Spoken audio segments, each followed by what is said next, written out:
Oleh tuna hian hei domino sat kom me ka ti chuan tuna hian to ko lai kon alang mo ka pai khar khu kan first vel kan ko lai kon oma alang lo ni po class C par ro do ko lai kon ka pai khar ma CB200X maro chu ane no khatam lu tugarin ai ole voina chuan hei 200 CB200X kan thir to do na ni hei pathian sara kalo neive theita lom tak seda hamai ro chu adu ai hian a chaka thandar pat nei thin kan nia awei ti point ang lawa chuan keima atanga ne ka thiam I ka ti chhuah ve na tu kha ani do na nge thil thang details kha chu YouTube lama tam tak thir tur om to maro chu nge keima khala tanga experience ani mai chu abian khat nuam em tin lei tlak ani em tin thunder pot 350 HI na time ti te hi kan thil honga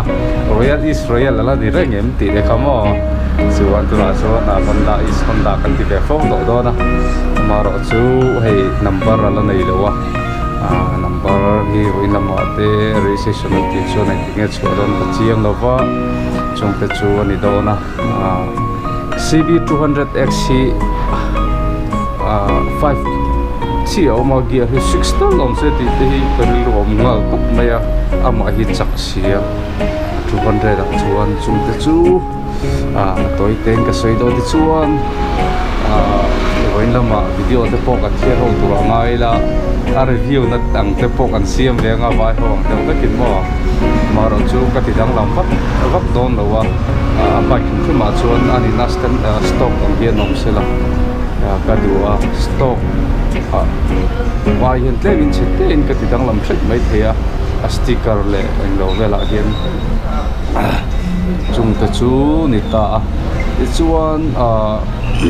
hei voina hian kuate that chuan kan right chuk chinanga ka duwa hina chaka ka ti kha thandar pat hi chu a zanga a chak thawa ma se ngani ka soi thiam chi alo tan hi dang de ulaka a vibration anga te po tam tak chon nan thianga chung te chu tuna kan bo ruak tu isela ole ka ti song kha du tok podila chuan video pangain kan ti zel don ya alang lang kilometer hi som katla to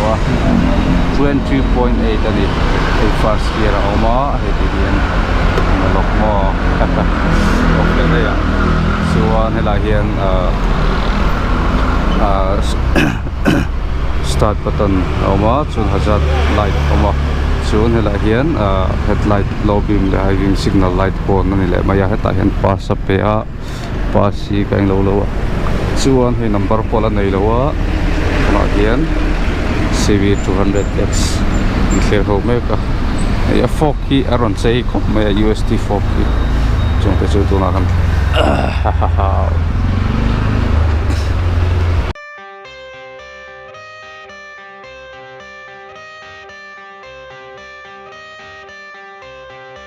I got the cash in the bag, stadium packed. Born a rock star in this life, gonna live it up on the attack. Baby, I'm bad, I just wanna get caught up in this life. I'm crazy, I'm mad, doing no cap. Only God wants you, better go live it up. Cash in the bag, stadium packed. Baby, I'm bad, baby, I'm bad.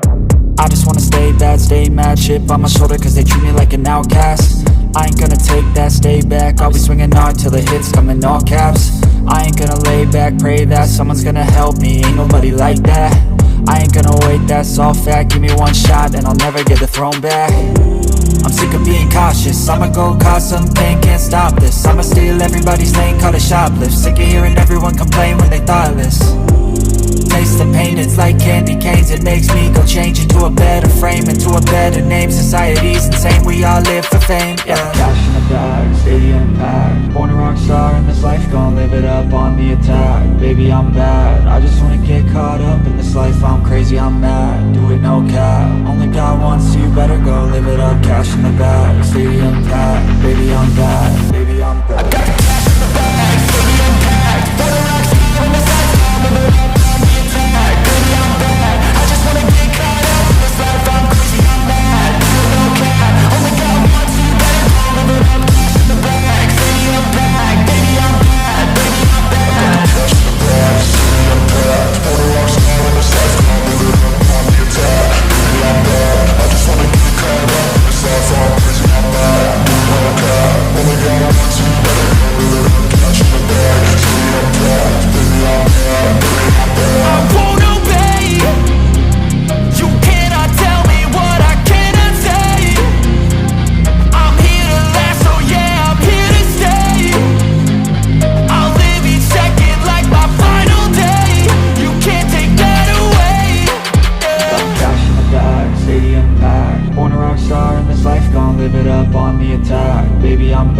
I just wanna get caught up in this life, I'm crazy, I'm mad, do it no cap. Only got one, so you better go live it up. Cash in the bag, stadium packed, baby I'm bad, baby I'm bad. I got cash in the bag, stadium packed, for the rocks in this life, I'm living up. Vậy thì bộ góc thì cần thì nó cái đuôi cho nó cần lên mà cái kia ăn nó đầu tiêu cái kia cái hiện cái gì ABS về sẽ tụi nó cho nó xịt được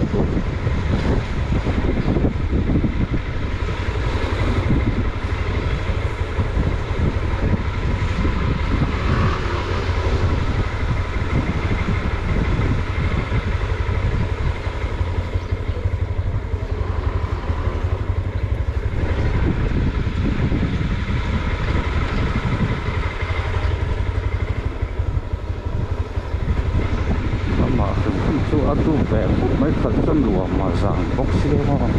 mà sẽ rằng lúc cái gì rồi đeo thằng cái đi vào hen ăn lùa được cái gì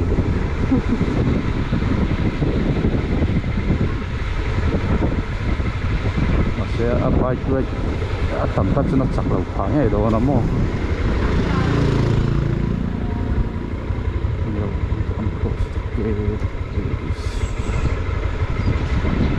lại chụp hiền đỉnh theilo đỉnh phố hiền em tóc lâu này em chưa không chỉ để chụp vào chưa rồi thật sự tôi cái này cũng phải hiền đỉnh fan còn lại nó sẽ một cái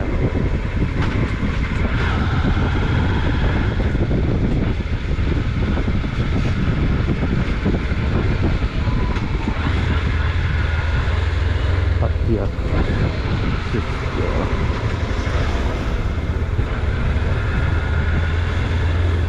kadang suka foto mana cuy kalem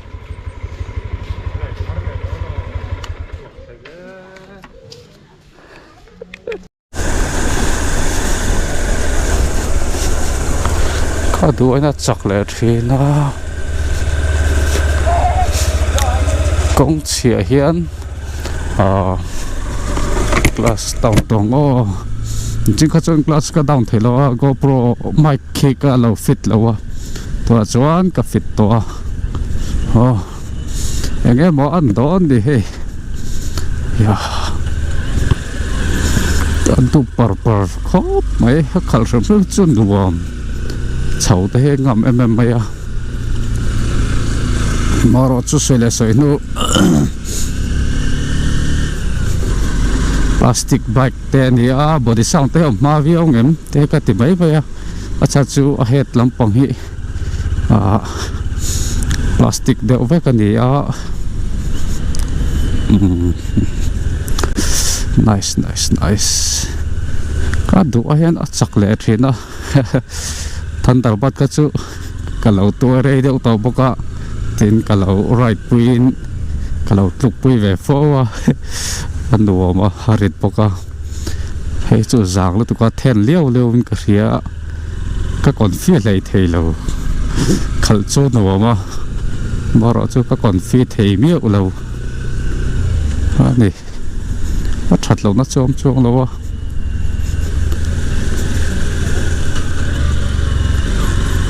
trông tới chỗ yo market bus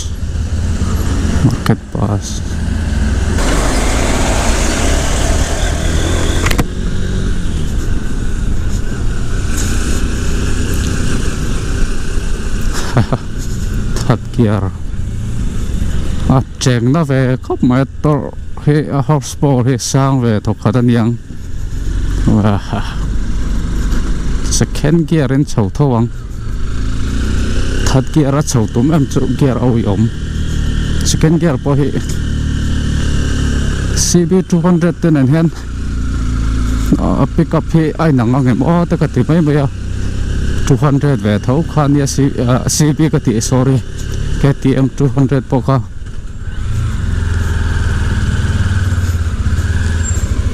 KTM 200 poka phải đằng đậu rành mày ạ xì ngã cho anh mà rồi chú khởi dọc ngay pick up sang dọc thở dọc thì tết chú cần nó sẽ sầu dễ lắm à dress thì cả ati về nó trộm về xíu cần ra mà ngã chú trâu dress thì cả ram đằng ngã chú anh mi ram thì chú anh ngủ to kinh già giật nỉ về lên anh phật phật vâng thế cái này chú cần công này hết thì hăng hey number one apo black ra ngay tên nha bồi thạc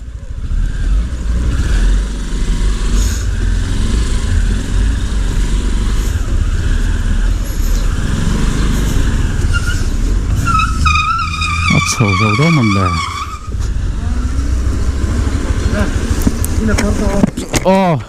nem biết là có là mà đúng dọc khi mà cái suggest mấy cái đó là gì mà Aizawl tụi qua thân tật bắt để chơi lằng lâu có vậy Honda CB200X nè highlight thể hiện anh là đang hít chú Honda này nè phát Honda chị thấy không hay chặt sao hay rồi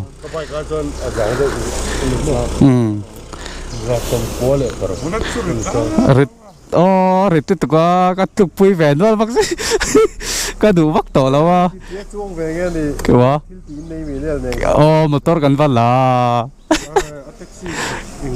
tôi nói gì cả nè ila về đâu đi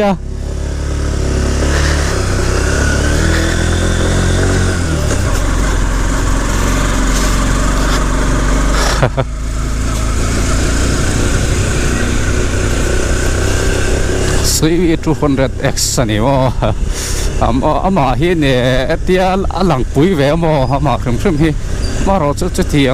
ro pui te chiam lo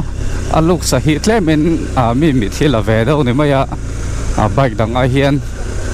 thật lòng tamtak anh này về thôi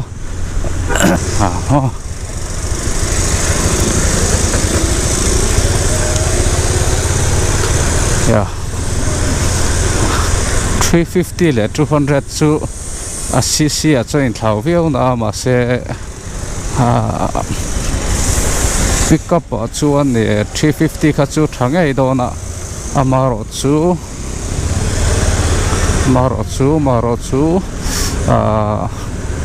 arit ema ama weight kha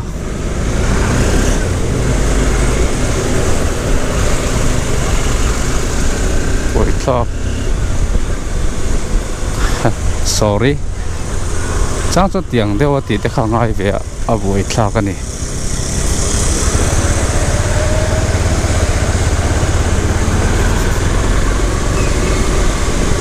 nặc tục chú in rin đi này đó na trong cần khẩn suộc ngâm lỗ mấy thế hệ chú lấy ní lấy registration tên đi bao cái nát lan về theilo lấy number mà cái chú number plate lô pon number về phát ngay thar gan le tranga railo te registration ti chung hami te bak atlan chho theilo ani motor thar shim hian eng motor pon ni vek tho chung te chu agan sevak tho kan soi lang ve shim ani chu amaro chu hami CB200X thaka ti về mấy nó chú lục sahi lăng pui về em mày anh tệ chia mà đi đâu mà sẽ lăng pui khá nó thì pui về rồi mà mite kalo là về view mà 5 triệu mà 60 lệ mà một thế cái tỷ lệ thì nó kia thì cái tụi cho nó lệ mà so hi ana tre pani cái này ang palian vak lo tan chuan khalai kha ne buster na ne khatla kon par khatla hani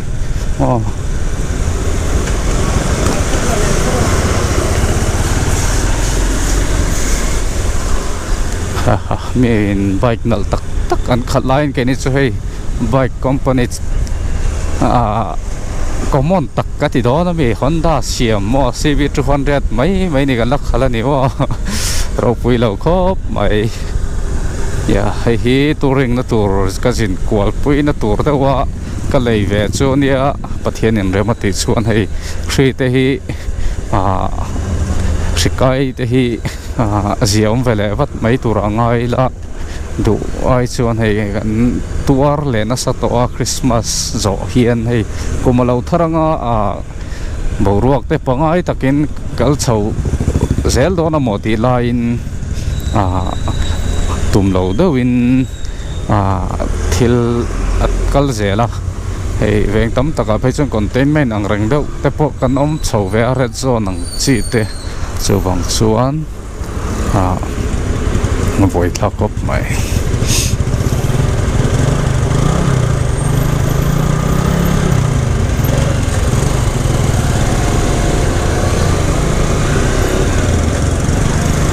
tung ta chu con đang lâu về mấy này chú mò khi lại khi anh lâu quá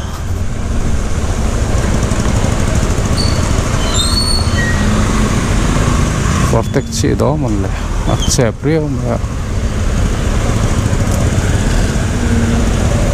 lúc sau đó lo mẹ overtake tiếng chẹp lại overtake phải chân đồ mà có thể chia lâu đó